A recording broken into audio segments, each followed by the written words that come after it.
The news from the Hodaki Gulf is that the old rivalry's resuming. It'll be Spithill v Team New Zealand once again after Luna Rossa clinches the Prada Cup 7-1 over INEOS Team UK, securing a spot in the America's Cup match.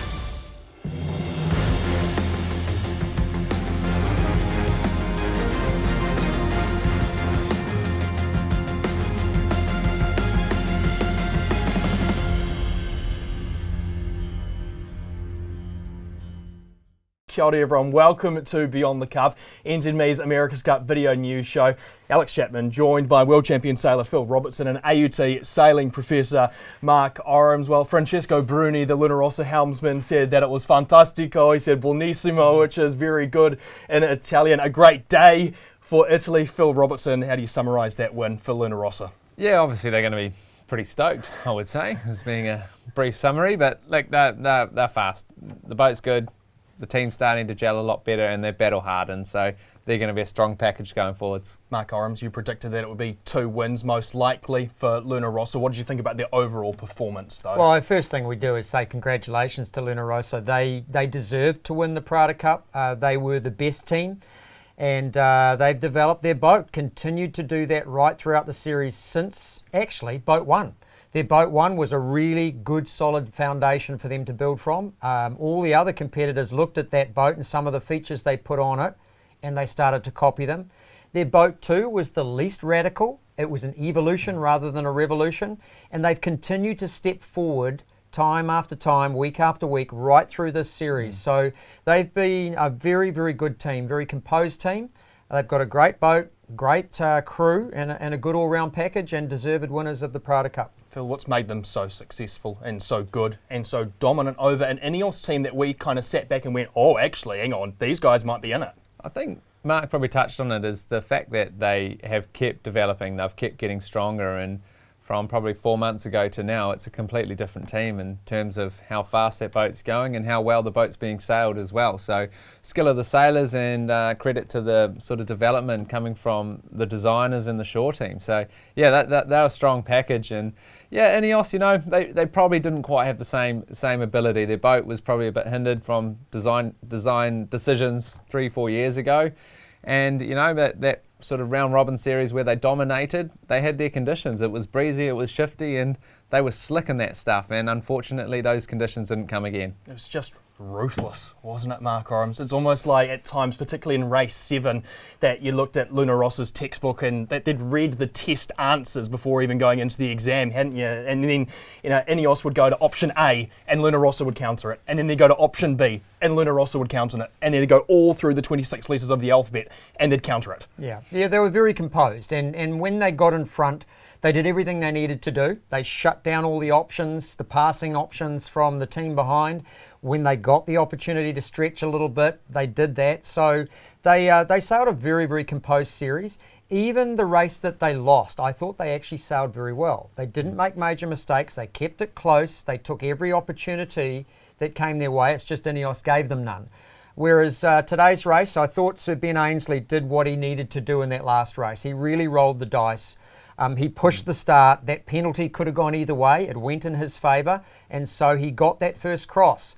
But Luna Rossa just too quick in that lighter wind strength, and once they got their nose in front, it's transmission normal, and the Italian boat just stretched away to a really comfortable lead. Phil, do you think INEOS were too reliant on the strong winds, and that's where it cost them, isn't it? Is that kind of 9 to 12 knot range? Yeah, that was their weakness, and they knew it. They talked about it, but you got to think these boats can't get pulled out of the shed overnight in a different form or package. They take years to design and build, and all those decisions are made 3 years ago. The designers, everything implemented. They didn't know what these boats were going to look like or how they're going to come out, how they're going to be sailed. They're blowing the designers' minds at the moment of how better they are performing than what they were drawn on paper. So it's tough. They made decisions 3 years ago, which is costing them today.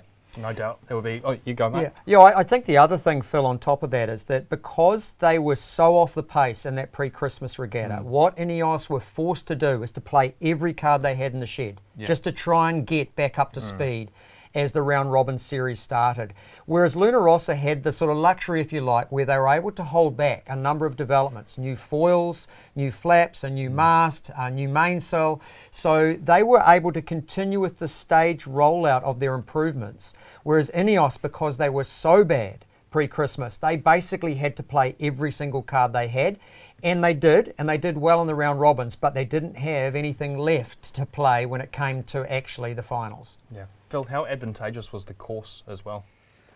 Yeah, look, the course itself is interesting. You know, they've gone back to these upwind starts, and my personal view on that is it's actually not that great for the outcome of the races. So if you get in front off the start, it's quite easy to control the race. And I think Luna Rossa, you know, they were controlling every single race hour in front just impressively, I guess you could say. But it's easy to do tactically, and you have a different start like the old Cup. Sail GP does it as well. A reaching start, downwind, you start at the bottom gate effectively, but splitting, but fairly close. So the race plays out from there as opposed to being an upwind start. So look, it's different. The game's different. The guys don't know how to sail these boats yet. They're learning. You're seeing some really rookie errors and sort of positioning wise, but you got to give it to them. They're doing it on the fly. It's the first time they're sort of starting in these boats in those close quarters at those speeds. So they're learning as they go. It's not easy. No. Marco, you have a Formula One analogy. I'm not going to steal it from you. Off you go. Well, yeah, I mean, it is getting to the level where this is Formula One on the water. And so if we were to have two Formula One cars racing around a Grand Prix racetrack, just the two of them,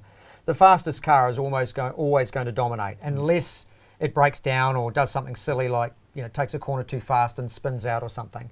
So we're starting to sort of see that play out. And as we look to March the 6th and the first two races of the 36th America's Cup, I'm comfortable with the package Team New Zealand has, and I have every confidence in the crew. What I'm concerned about is their ability to pre-start. They have had so little practice against a real opponent, and the practice they had was all the way back before Christmas. And what we have learned is that the boat that can get its nose in front can defend and win the race, even against a boat that's faster. So that's the challenge that I think Team New Zealand's got. Their next 2 weeks as they prepare has got to do everything they can to try and get race ready. But it's very hard when you haven't got a real opponent. Once again, it'll be Team New Zealand and New Zealand as a country against Jimmy Spithill for the third America's Cup in a row. What makes him so clutch, Phil Robertson? Look, the guy's he's been in it for a long, long time, you know, and it's a game of experience. The more experience you get, the better you're going to get, I guess. And it's such a fine line between that top echelon of the America's Cup sailors and everyone else that are really good sailors. So he's got experience, he's been there many times before, and he's full of confidence. We all know the guy is, not shy to pump his own tyres up, and he does it pretty well, and that takes him a long way, I think. I know that you were marvelling at his heart rate in your live blog, Marco. He's going 62 beats per minute.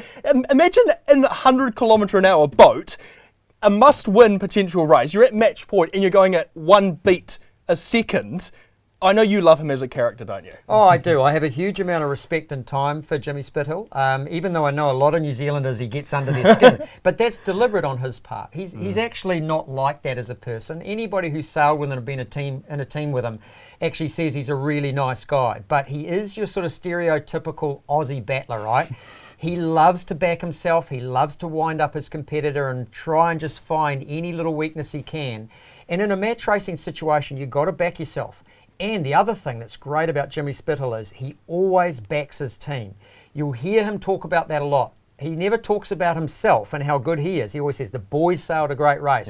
Yeah. He pays tribute to his team, and so as a leader, they look to him for that confidence. When things get tough, he's the guy who stands up and says, "Follow me. I know how to make this happen and to win it." That's what he did in San Francisco so successfully for that team.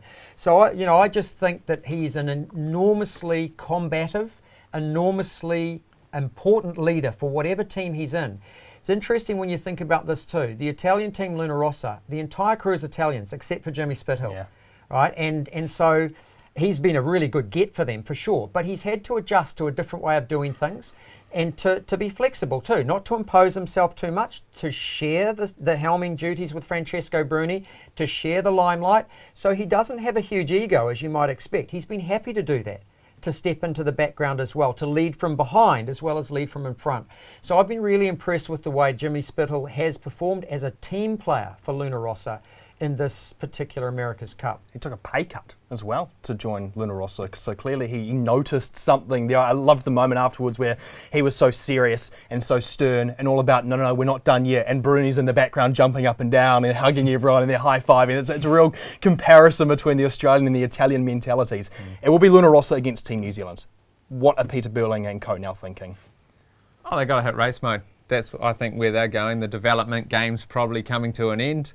They've got a fast boat. They're probably very confident in what they're going to put forward into that match. So, yeah, they just got to be race ready, and that's down to communication and experience, which they probably don't have. They'll simulate as much as they can. They'll race against their chase boat as much as they can, but when it comes to real racing, that's hard to get, and that's probably going to be their biggest weakness. But look, they'll be so confident in the boat they've got. They'll be a group of happy men. What are the next 2 weeks going to be like for them, Marco? And what would the last few weeks have been like for them as they're sitting and watching this Luna Rossa colossus, which it now almost is? Well, I think they'll have been following it closely, but I don't think they'll be intimidated. They've been around the game for a long time. At the top level of competitive yachting, Glenn Ashby is somebody who just has an enormous pedigree at the top end. So they'll back themselves. They'll say, okay, we've got a good competitor here. We know their strengths and weaknesses. We've sailed against them before. I think the other word that I add to the things that I agree with what Phil has just said is composure. It's really important as they go into this cup that the pressure comes on, that they show what they did in Bermuda, and that's composure. And Pete Burling and Blair and Glenn are a really well-tested team now. They trust one another. They don't get too wound up about things when they win. They don't get too down when they lose. They just keep on keeping on. And that's been a real feature of the Tuke-Burling combination throughout their Olympic career.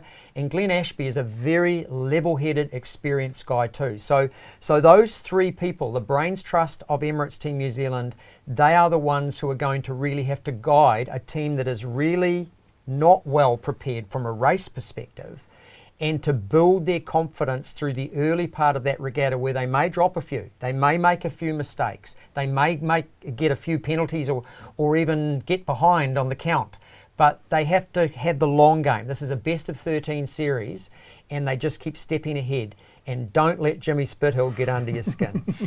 How advantageous though for Luna Rossa, Phil, is it that they've been racing and consistently racing as well? Yeah, it's a huge bonus. I think it's everyone knows it, you know. They're battle hardened, they're ready to go, and yeah, I think the question is how much can they develop in the next 2 weeks?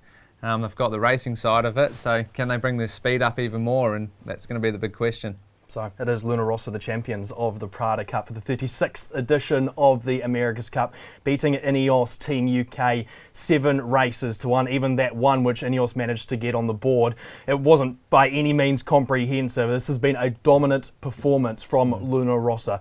On behalf of World Champion sailor Phil Robertson, AUT Sailing Professor Mark Orams, this is Alex Chapman saying we will leave you now with the voice of the America's Cup. You can catch PJ Montgomery as part of our exclusive radio broadcast team here at NZME. The Italian job is over and out for Team UK.